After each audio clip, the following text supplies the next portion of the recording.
Students, देखो आज अपन पढ़ लेते हैं करंट फ्लो। जो मैकेनिज्म है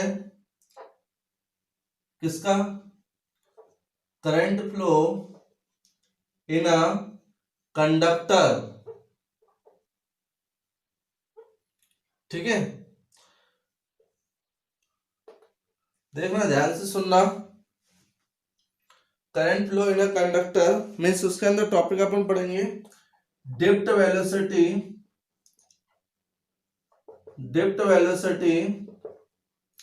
एंड रिलैक्सेशन टाइम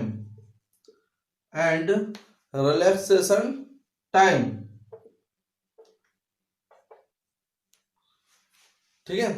अब देखो, दिख रहा है इसमें रिलैक्सेशन टाइम। सुनना ध्यान से मेरे पास में। अब जानते हो आपके पास कोई कंडक्टर है, कोई सा भी कंडक्टर है, कोई मेटल्स है, उसमें पता है क्या होता है? एट रूम टेम्परेचर बहुत सारे क्या होते हैं? चार्ज पार्टिकल होते हैं। और बहुत सारे चार्ज पार्टिकल जो होते हैं वो इधर से उधर मूव करते रहते हैं कंटिन्यूअसली।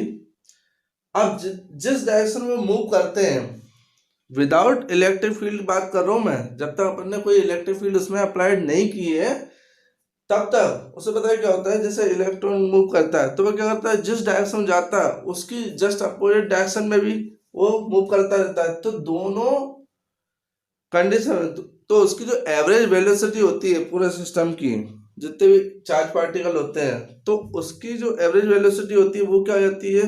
0। अब ये मूव किस स्पीड से करते हैं? 10⁴ मीटर पर सेकंड की स्पीड से। कितने? 10⁴ मीटर पर सेकंड की स्पीड से इसे। अब देखो, जो एवरेज वेलोसिटी हो गई वो क्या हो गई? उसकी 0 हो गई। जैसे अपन ने कंसीडर कर लिया उसकी जो इलेक्ट्रॉन्स है, जो अपने पास चार्ज पार्टिकल है, उसकी जो वेलोसिटी ले ली। Suppose u1 vector, u2 vector, u3 vector and un vector बहुत सारे ले लिए। तो उसकी एवरेज वेलोसिटी कैसे निकालोगे? u vector equals to u1 vector plus u2 vector plus u3 vector plus un vector upon में कितने चार्ज पार्टिकल, कितने इलेक्ट्रॉन, टोटल n है। ठीक है, अगर कोई इस डायरेक्शन में जाता है, इस डायरेक्शन में आता है, तो उसकी एवरेज वेलोसिटी क्या मिल जाती है? वहां पे 0 मिल जाती है। अब देखो, इसका मतलब अपन ने ये निकाली है एवरेज वेलोसिटी। इसका मतलब ये है कि ये पूरी जो अपन ने निकाली ये तो क्या हो जाती है? 0 हो जाती है। अब सुनो ध्यान से। अब मैं उसी कंडक्टर और मेटल में इलेक्ट्रिक फील्ड अप्लाइड कर देता हूं।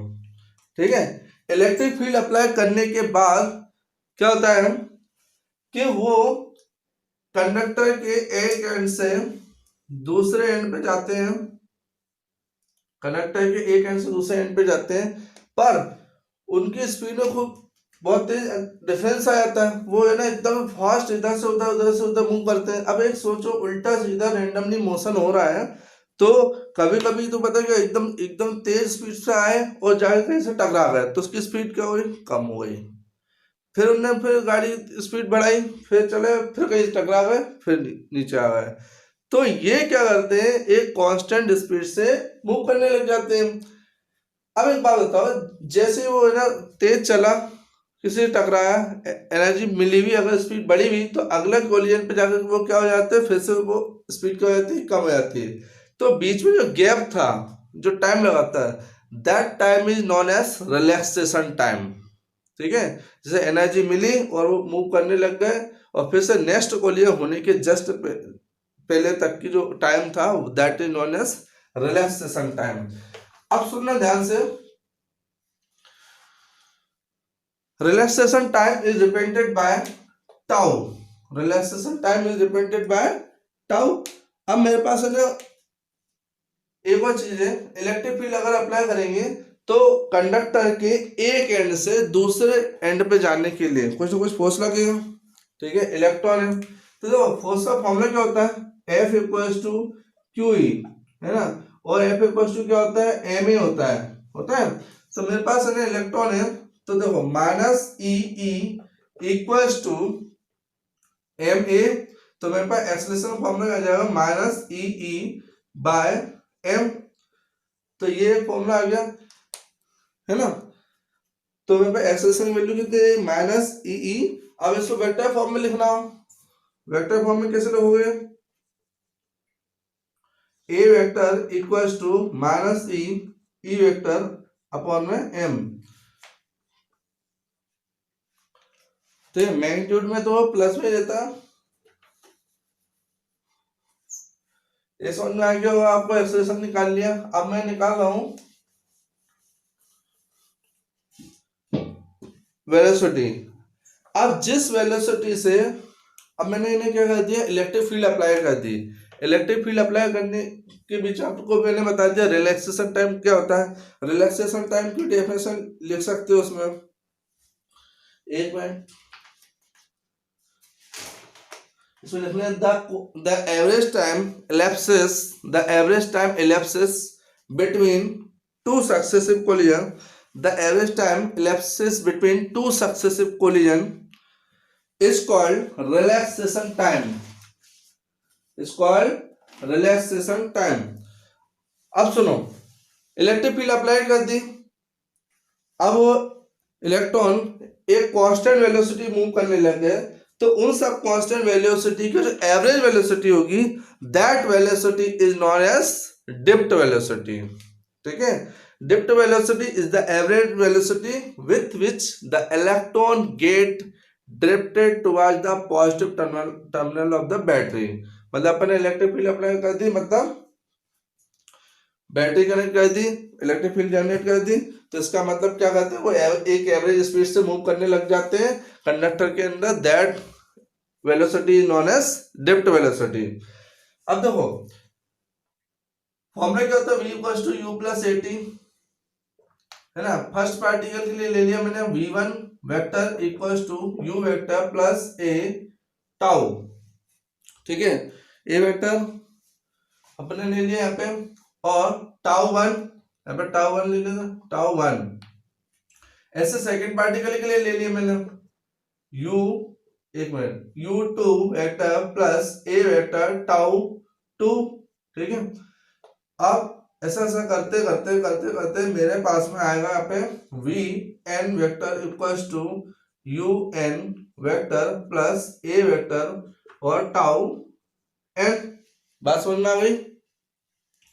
ठीक है, अब उसके बाद मैं क्या करता हूँ, इसका एवरेज निकालता हूँ। तो एवरेज कैसे निकालोगे आप, एवरेज वेलोसिटी रहेगा वो होती है डिप्ट वेलोसिटी।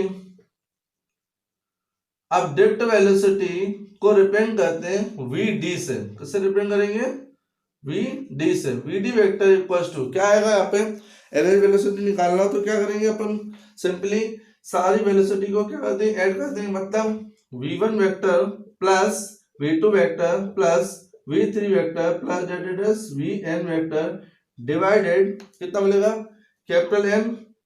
ठीक है, तो देखो vd vector equals to v1 की प्लेस पे क्या मिलेगा, u1 vector plus a vector tau one, a1 vector, sorry a ही रहेगा, है ना। अब देखो a टाउ वन प्लस यहाँ पे मिलेगा u2 vector plus a vector into tau plus यहाँ पे अपने पास आएगा un vector plus a vector into tau divided by n। ठीक है, अब सुनना ध्यान से,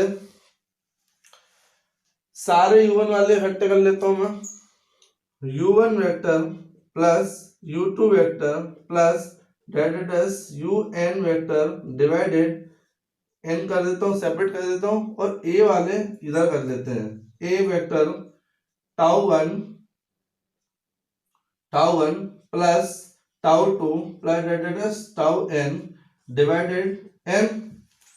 you know very well what is this, ये तो क्या है, जीरो है, zero plus a vector into ये जो अपने पास पार्ट आया है इसको कर लिया टाउ, क्योंकि अपने पास में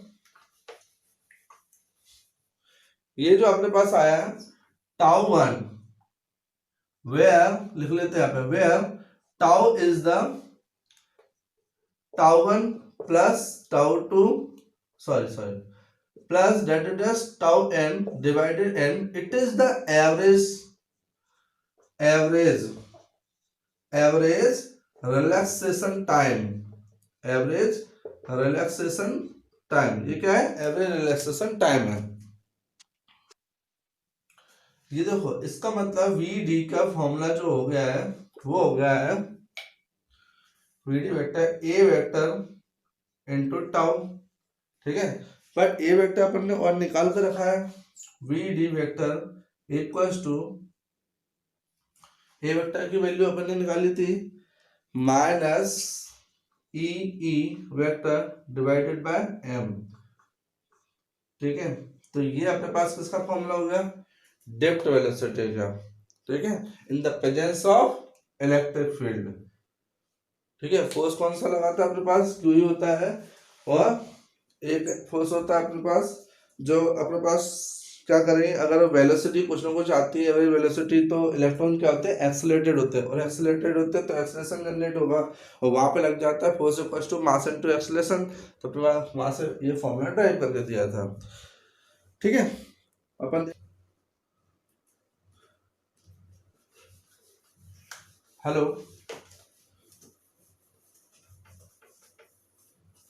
एक चीज अब इसके अंदर देखते हैं,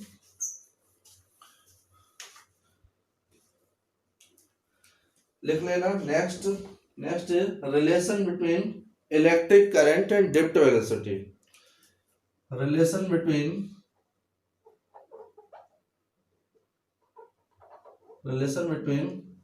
इलेक्ट्रिक करंट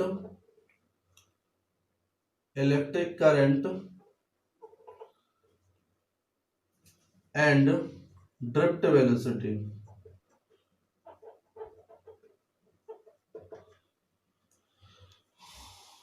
सुनना ध्यान से।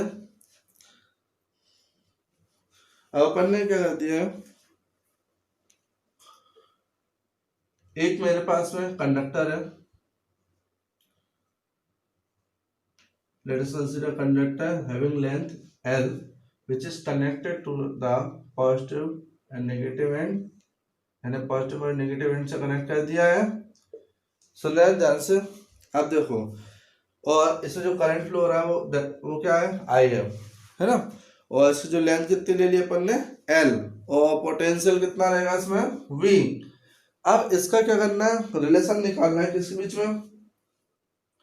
Current and electric current and depth velocity बीच में रिलेशनशिप निकालना है। अब देखो एक काम करते हैं, इसका जो एरिया क्रॉस सेक्शन है वो ले लिया मैंने ए, तो इसका वॉल्यूम कितना हो जाएगा? एल, ठीक है, वॉल्यूम कितना हो जाएगा? एल। अब सुनना ध्यान से, number of electrons flow per unit volume consider to be M. अब मैंने क्या बोला? Number of electrons flows per unit volume. Per unit volume के लिए अगर एन है तो एल वॉल्यूम के लिए कितने हो जाएंगे? For L volume number of electrons will be N A L. कितने हो जाएंगे? N A L. अब टोटल चार्ज कितना हो गए? टोटल चार्ज का फॉर्मूला क्या होता है? Q equals to N E, Q equals to N. अब दो Q equals to N E अगर याद हो तो आपको E लिखा है, but N number of charges की जगह पे क्या आएगा? ये पूरा, तो यहाँ पे क्या मिल जाएगा? N A L. कितना मिल जाएगा अपने पास में? N A L. समझ में आया? अब देखो वेलोसिटी इक्वल्स टू कितना होता है? Displacement upon time. वेलोसिटी कौन सी? Depth velocity. डिस्प्लेसमेंट कितना हुआ? इधर से इधर, मतलब एल हुआ। टाइम कितना लगा? टी लगा। अच्छा, तो टी की वैल्यू कितनी हो जाएगी? L upon V D, L upon V D. अब देखो सुनना ध्यान से, also I equals to Q by T, I equals to Q by T. अच्छा, ये करंट की डेफिनेशन है। अब Q बाय टी, Q कितना है तुम्हारे पास में, चार्ज कितना है, E N A L, और T की वैल्यू कितनी है, T की वैल्यू निकाली क्या, T की value L upon V D, L upon V D. अब देखो सुनना ध्यान से, L से L क्या हो गया, कैंसल, तो मेरे पास फाइनली क्या मिलेगा, I equals to V D ऊपर जाएगा, तो देखो NEAVD, ये रिलेशन है किसमें, I और VD के बीच में। और सेकंड थिंग ये नंबर ऑफ इलेक्ट्रॉन NEA अभी कांस्टेंट है, चेंज नहीं किया, तो ये I डायरेक्टली परसेंट किसके होगा, VD के। इसका मतलब ये होता है कि जितनी ड्रिफ्ट वेलोसिटी रहेगी उतने ही करंट फ्लो होगा, दोनों एक दूसरे के डायरेक्टली पहुंचना है। समझ में आ गई बात, ठीक है। Thank you so much, bye bye, take care.